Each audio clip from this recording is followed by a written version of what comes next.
So, who put you up to this? Was it the Knights of Favonius? What do you expect me to think when I see you in the winery, let alone my bedroom? You came all the way here so I could read you a bedtime story?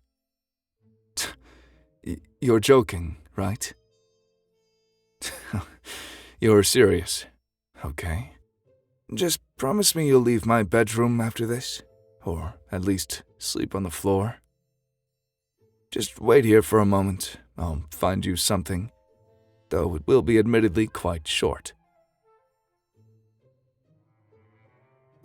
You're still awake. Truthfully, I was hoping you'd have fallen asleep by the time I returned. No matter. I found this one lying around. It's called The Little Red Hen. It seems you've, despite my wishes, made yourself comfortable on my bed. No, that's fine. I'll have my butler come tuck you in afterwards. Anyway, a little red hen lived in a barnyard. She spent almost all of her time walking about the barnyard in her pickety-peckety fashion, scratching everywhere for worms. She dearly loved fat, delicious worms, and felt they were absolutely necessary to the health of her children. As often as she found a worm, she would call, "Chuck, chuck, chuck," to her chickies. What a strange noise. A cat usually napped lazily in the barn door, not even bothering herself to scare the rat, who ran here and there as he pleased. And as for the pig who lived in the sty, he did not care what happened, so long as he could eat and grow fat.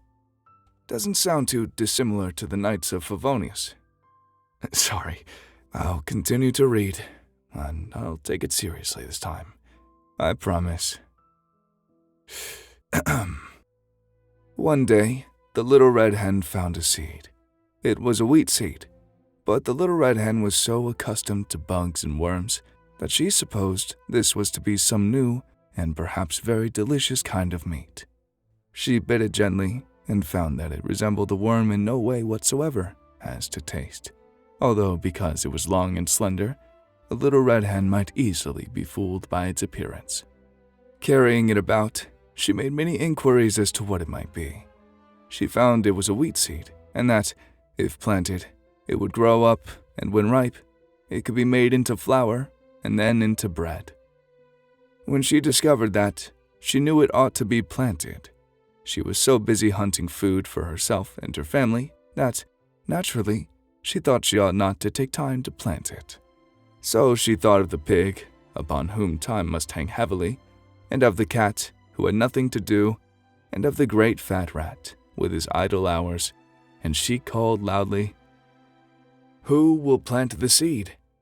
But the pig said, "Not I," and the cat said, "Not I," and the rat said, "Not I." "Well then," said the little red hen, "I will," and she did.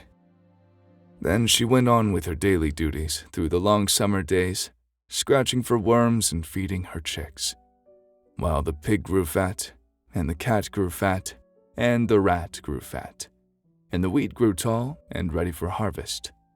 So one day, the little red hen chanced to notice how large the wheat was and that the grain was ripe. So she ran about calling briskly, "Who will cut the wheat?" The pig said, "Not I." The cat said, "Not I." And the rat said, "Not I." "Well then," said the little red hen, "I will." And she did. She got the sickle from among the farmer's tools in the barn and proceeded to cut off all of the big plant of wheat. On the ground lay the nicely cut wheat, ready to be gathered and threshed. But the newest and yellowest and downiest of Mrs. Hen's chicks set up a peep, peep, peeping in their most vigorous fashion, proclaiming to the world at large, but most particularly to their mother, that she was neglecting them. Poor little red hen, she felt quite bewildered and hardly knew where to turn. Her attention was sorely divided between her duty to her children and her duty to the wheat, for which she felt responsible. So, again, in a very hopeful tone, she called out, "Who will thresh the wheat?" But the pig, with a grunt, said, "Not I." And the cat, with a meow, said, "Not I." And the rat, with a squeak, said, "Not I." So the little red hen, looking, it must be admitted, rather discouraged, said, "Well, I will then." And she did. Of course, she had to feed her babies first, though, and when she had gotten them all to sleep for their afternoon nap, she went out and threshed the wheat. Then she called out, "Who will carry the wheat to the mill to be ground?" Turning their backs with a snippy glee, that pig said, "Not I." And that cat said, "Not I." And that rat said, "Not I." So the good little red hen could do nothing but say, "I will then." And she did. Carrying the sack of wheat, she trudged off to the distant mill. There, she ordered the wheat ground into beautiful white flour. When the miller brought her the flour, she walked slowly back all the way to her own barnyard in her own pickety-packety fashion. She even managed, in spite of her load, to catch a nice juicy worm now and then, and had one left for the babies when she reached them. Those cunning little fluff balls were so glad to see their mother. For the first time, they really appreciated her. After this really strenuous day, Mrs. Hen retired to her slumbers earlier than usual, indeed, before the colors came into the sky to herald the setting of the sun, her usual bedtime hour. She would have liked to sleep late in the morning, but her chicks, joining in the morning chorus of the hen yard, drove away all hopes of such a luxury. Even as she sleepily half-opened one eye, the thought came to her that today that wheat must, somehow, be made into bread. She was not in the habit of making bread, although, of course, anyone can make it if he or she follows the recipe with care, and she knew perfectly well that she could do it if necessary.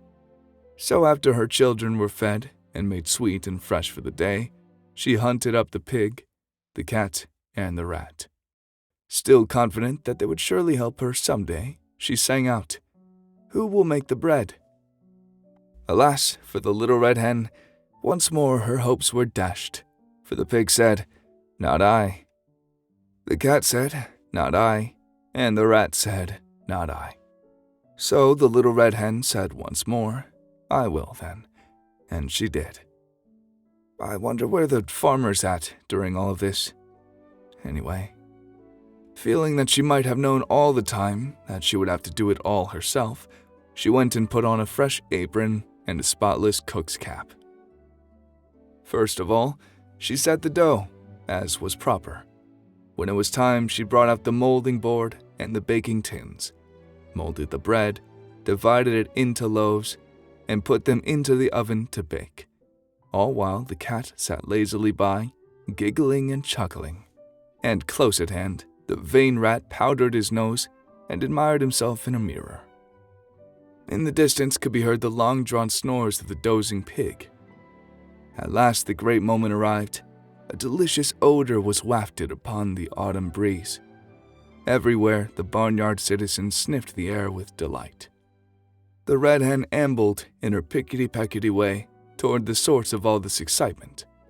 Although she appeared to be perfectly calm, in reality, she could only with difficulty restrain an impulse to dance and sing. For had she not done all the work on this wonderful bread? Small wonder that she was the most excited person in the barnyard.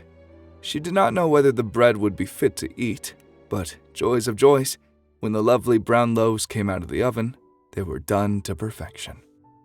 Then, probably because she had acquired the habit, the red hen called, "Who will eat the bread?" All the animals in the barnyard were watching hungrily and smacking their lips in anticipation. And the pig said, "I will." The cat said, "I will." The rat said, "I will."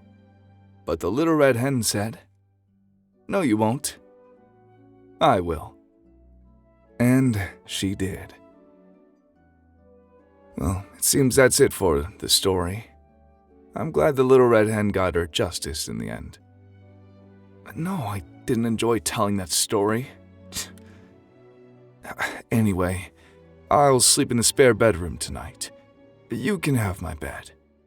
Good night, I guess.